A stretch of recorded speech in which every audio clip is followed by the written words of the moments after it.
Hello students, welcome to my channel Das tutorials. আমার চ্যানেলের পক্ষ থেকে তোমাদের সবাইকে অনেক অনেক শুভেচ্ছা এবং অভিনন্দন জানিয়ে শুরু করছি আজকের আলোচনা। আজকের আলোচনার বিষয় থাকছে দ্বাদশ শ্রেণীর বাংলা বিষয়ের একটা গুরুত্বপূর্ণ পাঠ্য ভারতবর্ষ। আমরা ভারতবর্ষ গল্পটা আলোচনার আগে এই গল্পের লেখক সৈয়দ মুস্তাফা সিরাজ সম্পর্কে দু চারটে কথা জেনে তারপর আমরা গল্পে প্রবেশ করব। তো চলো দেরি না করে শুরু করি।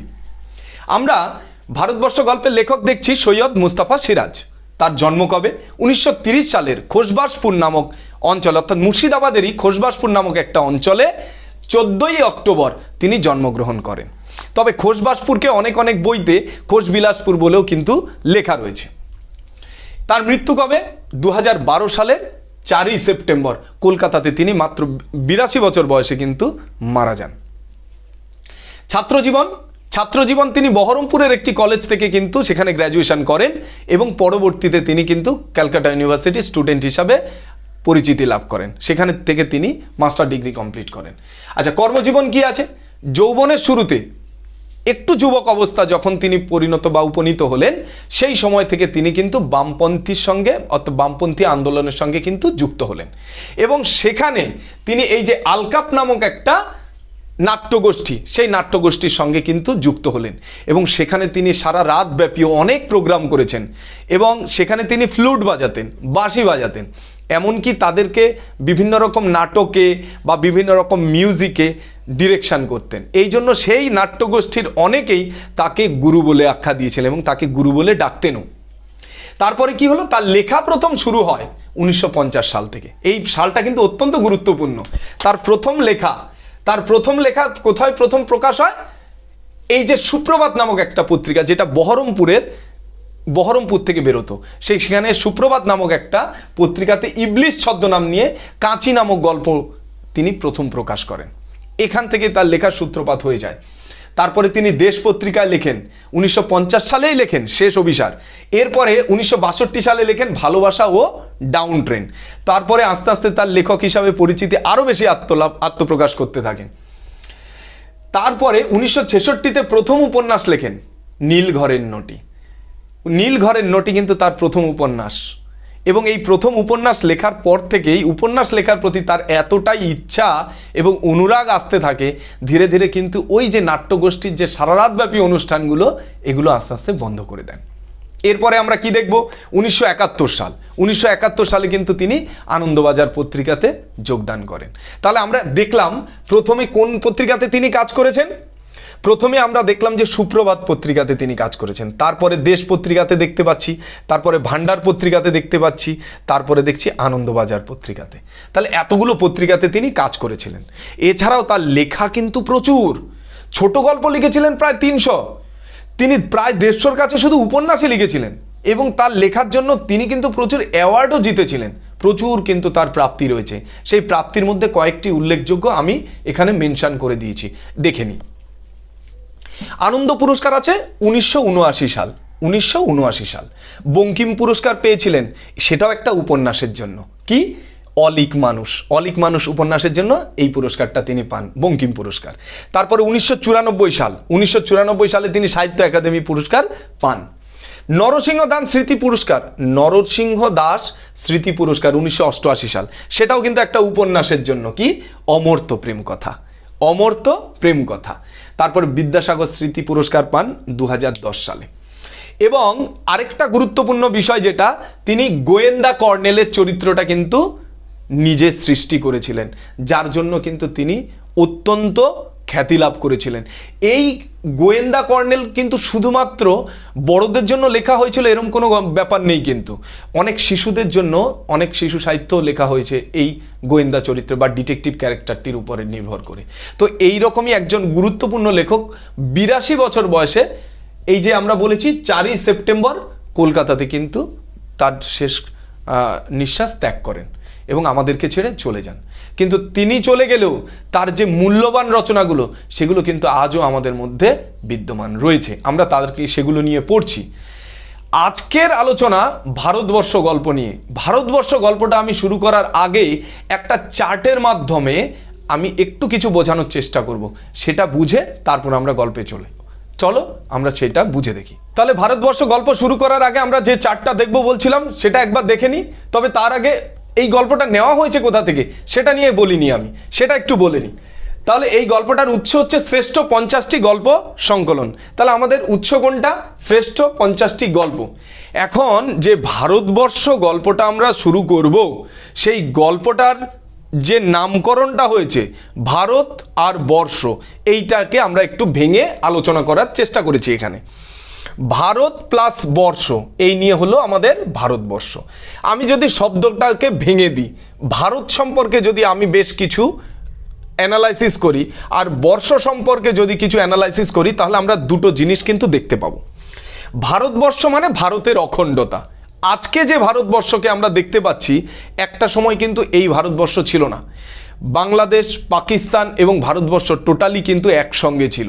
অর্থাৎ ভারতবর্ষের যে অখণ্ডতা, যা বিশালতা, সেটাকে কিন্তু এখানে প্রকাশ পাচ্ছে। আর কি বিশালতা? তো বললাম, ঐক্যবদ্ধতা। এখানে বহু শ্রেণীর মানুষ কিন্তু বসবাস করে। ধনী, দরিদ্র, শিখ, পাঠান, মোগল, হিন্দু, মুসলিম, বৌদ্ধ, জৈন সবাই কিন্তু কি করে এখানে ঐক্যবদ্ধ হয়ে বসবাস করে। এছাড়া কি আছে? ধর্ম সহিষ্ণুতা। বিভিন্ন রকম মানুষ যদি এখানে বসবাস করে, তাদের ধর্মও বিভিন্ন হবে, কিন্তু তা সত্ত্বেও আমরা কি পরধর্ম সহিষ্ণু। এছাড়া কি? সাংস্কৃতিক মেলবন্ধন। তাহলে অনেক মানুষের মধ্যে অনেক রকম সংস্কৃতি আছে, বিভিন্ন ধর্মীয় মানুষের মধ্যে বিভিন্ন রকম সংস্কৃতি থাকবে, কিন্তু সাংস্কৃতিক সমন্বয় কিন্তু আছে আমাদের মধ্যে, ছিল। আর কি? খাদ্য এবং পোশাকের গ্রহণযোগ্যতা, স্নেহ, ভালোবাসা, শ্রদ্ধা, ভক্তির উপস্থিতি, এবং সব থেকে লাস্ট পয়েন্ট যেটা, সেটা হচ্ছে মানবতা। এই মানবতা কিন্তু আমাদের এই গল্পটা, ভারতবর্ষ গল্পটা যখন আমরা পড়ব, সেখানে মানবতা সম্পর্কে কিন্তু আমাদের পড়তে হবে এবং আমরা বলবো, যখন আলোচনা করব নিশ্চয়ই বলবো। বর্ষকে যদি আমরা দেখি, বছর, বছর মানে একটা কি? সময়, অর্থাৎ সময়ের একটা ব্যবধান, একটা বিশাল সময়, অনেকটা সময়ের ব্যাপ্তি বা ব্যবধান। আর কি দেখাতে পাচ্ছি? বহু বিবর্তনের ধারায় তৈরি এক ভারত। অর্থাৎ সেই ভারতবর্ষ যখন থেকে ভারতবর্ষের নামকরণ হয়েছিল, তখন থেকে ধরে আজকের দিন পর্যন্ত যদি আমরা দেখি, সেই ভারতবর্ষের মধ্যে একটা বিশাল বিবর্তন দেখতে পাবো। অর্থাৎ চার্লস ডারউইন তো বিবর্তনের ধারা আবিষ্কার করেছিলেন। আমরা যদি সেভাবেই দেখি, মানুষের সমাজের মধ্যেও কিন্তু অনেক ধরনের পরিবর্তন এসেছে। দীর্ঘ সময়ের মহামিলন তীর্থ। আমাদের ভারতবর্ষ হচ্ছে মহামিলনের একটা তীর্থ, এবং যেটা সময়কে ইন্ডিকেট করছে। অর্থাৎ বর্ষ বলতে কিন্তু আমরা সর্বদাই অনেকটা সময়, যেটা লং টাইম বা লং পিরিয়ড, সেইটাকেই কিন্তু ইন্ডিকেট করবে। বহু প্রতীক্ষায় পাওয়া এক বিস্ময়। বা তাহলে ভারতবর্ষকে কি বলছে? বিস্ময়। আমরা যখন ইতিহাস পড়েছি, ভূগোল পড়েছি, সেখানে আমরা কি দেখেছি? ভারতবর্ষকে উপমহাদেশ বলে চিহ্নিত করা হয়েছে বা আখ্যায়িত করা হয়েছে। কেন?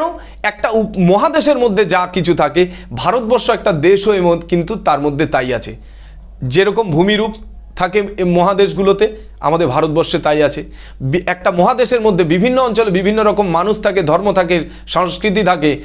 একই রকমভাবে আমাদের ভারতবর্ষের মধ্যে বহু মানুষের মিলনস্থল, এখানে বহু রকম সংস্কৃতি দেখতে পাওয়া যায়, বহু রকম ভাষা, বহু রকম খাদ্য ইত্যাদি আমরা দেখতে পাই। আর কি দেখব?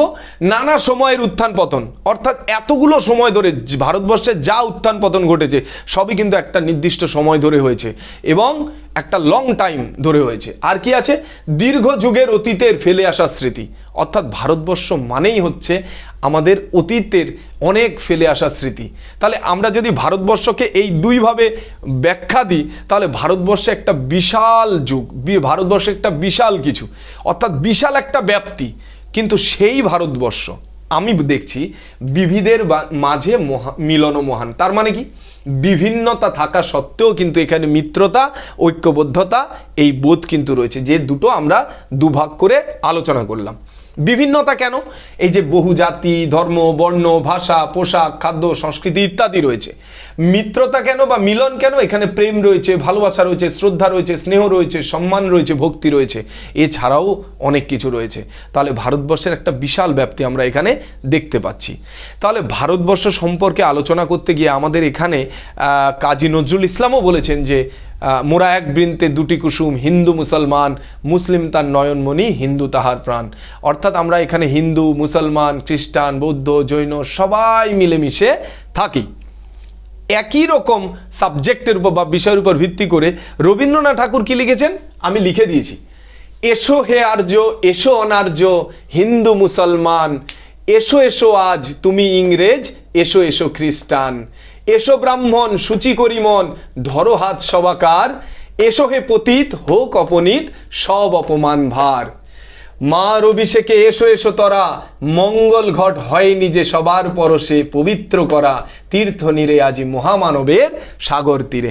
অর্থাৎ রবীন্দ্রনাথের লেখা এই যে কবিতাটা, এটার মধ্যেও আমরা দেখতে পাচ্ছি এখানে ইংরেজকে ডাকছে, আর্যকে ডাকছে, অনার্যকে ডাকছে, ব্রাহ্মণকে ডাকছে, সমস্ত পতিতদেরকে ডাকছে, অর্থাৎ যারা নিচু শ্রেণীর এবং যারা উঁচু শ্রেণীর প্রত্যেককে ডাকছে। অর্থাৎ সবাই মিলে আমরা মিলেমিশে এই দেশে বসবাস করব এবং এই দেশের যে ঐতিহ্য সারা বিশ্বের কাছে আমরা একটা দৃষ্টান্ত স্বরূপ যেন তুলে ধরতে পারি, এই জায়গাটাই কিন্তু চাইছে। কিন্তু আজকের ভারতবর্ষ, সেই প্রাচীন ভারতবর্ষ, এই এত কবিদের ভারতবর্ষ, এত লেখকের ভারতবর্ষ, তা কি আছে? আমাদের এই গল্প সেই জায়গা থেকে শুরু হচ্ছে, যেখানে একজন বৃদ্ধা মানুষ তার সাহায্যহীনতার জন্য তার যে সিচুয়েশন, তার যে পরিস্থিতি, তার যে করুণ পরিস্থিতি, সেখান থেকে তিনি কিন্তু উদ্ধার পাচ্ছেন না। মানুষ সে মরেনি এখনো, সে ভালোভাবে মরেছে কিনা সেটা পর্যন্ত না দেখে কেউ তাকে ফেলে দিয়ে আসছে নদীর চড়ায়, কেউ তাকে নিয়ে যাচ্ছে কবর দেবে বলে।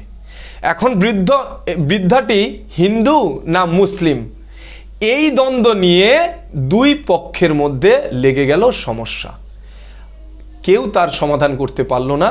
যখন বুড়ি নিজের থেকে সেই ঘুম থেকে উঠে বসলেন এবং দাঁড়ালেন, ধীরে ধীরে তিনি তাদের মাঝখান থেকে যখন চলে গেলেন, তখন কিন্তু মানুষের মধ্যে সম্বিত ফিরল। কিন্তু তবু মানুষ কিন্তু এর কোনো সুরাহা করল না। আজও আমরা কি করছি? এখনো পর্যন্ত সেই মানুষের দ্বন্দ্ব, কোলাহল, ভাই ভাইয়ের মধ্যে থেকে যে সম্পর্ক, সেটাও আমরা নষ্ট করছি। বন্ধুত্ব আজ আছে কাল নেই। অর্থাৎ মানুষের জীবনটা খুব সাময়িক হয়ে গিয়েছে। ভালোবাসা, সেই স্নেহ, সেই শ্রদ্ধা, ভক্তি এবং আন্তরিকতা আজকের বড় অভাব। তাহলে এই গল্পটার মধ্যে দিয়ে লেখক সৈয়দ মুস্তফা সিরাজ কিন্তু সেই জায়গাটাকে কিন্তু তুলে ধরেছেন। তো আমরা এই ভিডিওটা, এই পর্বটা এখানেই শেষ করব। পরবর্তী পর্বে আমরা পাঠ্য বইয়ে যে পাঠটা রয়েছে সেটা নিয়ে আলোচনা করব।